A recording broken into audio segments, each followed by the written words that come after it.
September 26, 2012. This is Justice done dirt cheap at the so-called Justice Building, Fredericton, New Brunswick.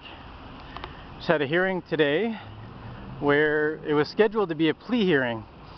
Now what I did is I filed a application, supporting affidavit, and a brief that provides my written legal argument, where I'm challenging the jurisdiction of the Provincial Court in New Brunswick to move forward on my bylaw issue.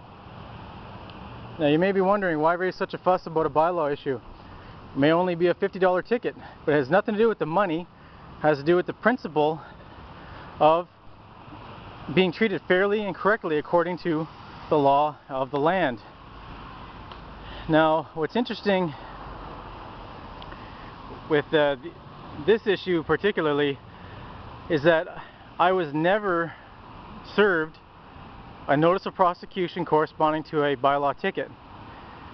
A notice of prosecution was never filed with the court, and more specifically, a notice of prosecution was never filed by at least the date of the first plea hearing, the date of which should have been on the face of the ticket, which corresponded to the notice of prosecution.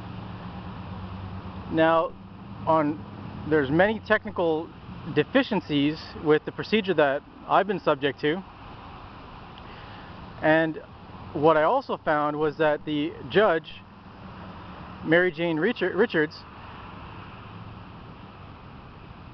sent out a summons to a defendant which had my name on it, or a name that was similar to mine, which I'm responding to. And what is interesting is that I found that the court did not have the jurisdiction to actually issue a summons under the Provincial Offences Procedure Act when considering the section dealing with tickets, which is all bylaw matters are under the ticket section of the Provincial Offences Procedure Act. Now, the wording of the Act states quite clearly that how the procedure is supposed to be is an officer is supposed to fill out a notice of prosecution at the time of issuing a ticket.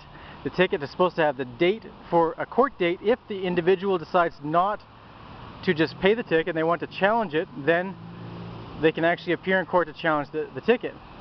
Now what's interesting is the notice of prosecution was never served on me, or sorry, it was never served on the defendant, and there was never a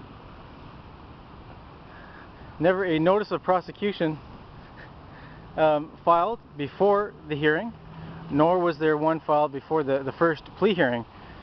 And this